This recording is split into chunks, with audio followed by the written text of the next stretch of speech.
a gente pode entrar um pouquinho mais no detalhe de um dos principais fatores desse descontrole fiscal aqui no Brasil, que é o governo estar gastando mais do que arrecada. E, para tentar sustentar isso tudo, o governo aumenta impostos já existentes ou cria novos, né? Que é o que a gente está vendo acontecer aí várias vezes, todos os meses. O déficit nominal do Brasil está se aproximando de 8% do PIB, segundo o Banco Central. E explicando de maneira bem simples e objetiva aqui para vocês, quando o governo arrecada menos do que gasta, isso é o que a gente chama de déficit fiscal. E se ele ainda precisa pagar juros da dívida, isso entra como déficit nominal. Significa que o governo está gastando tanto a mais do que arrecada que o rombo equivale a cerca de 8% de tudo que o país produz em um ano, que é o que a gente chama ali do produto interno bruto. É como se você ganhasse 100 mil reais por ano e estivesse fechando o ano com 8 mil reais de dívida nova. Isso sem contar a dívida antiga. E aproveitando aqui essa pequena aulinha aí de economia, quando você ouve falar de déficit primário ao invés de nominal, ele simplesmente não inclui os juros da dívida. Então fica muito claro para você aqui que o indicador mais correto, mais completo, né, quando você está analisando o endividamento do país, é o déficit nominal, já que ele inclui todas as despesas, inclusive o pagamento de juros da dívida pública. A dívida bruta do Brasil está se aproximando de 80% do PIB e com expectativa de mais alta nos próximos anos. Quase um terço, eu vou repetir, um terço de tudo que o Brasil arrecada é usado somente para pagar dívida pública. E essa dívida só existe porque o governo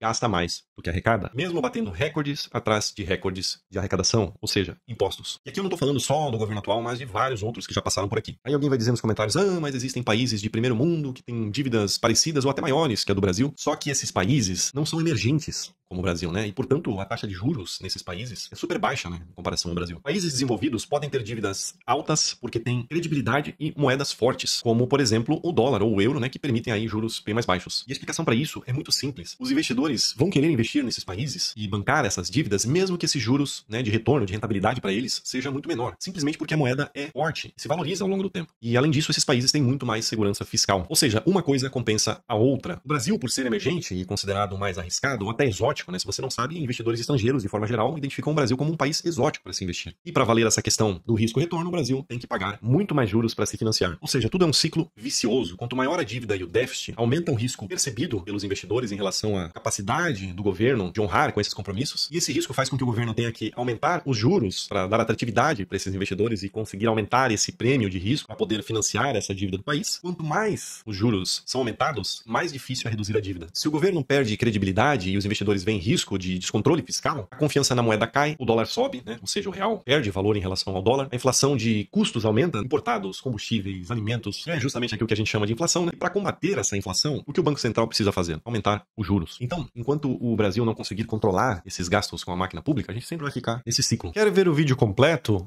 Então, clica aqui embaixo.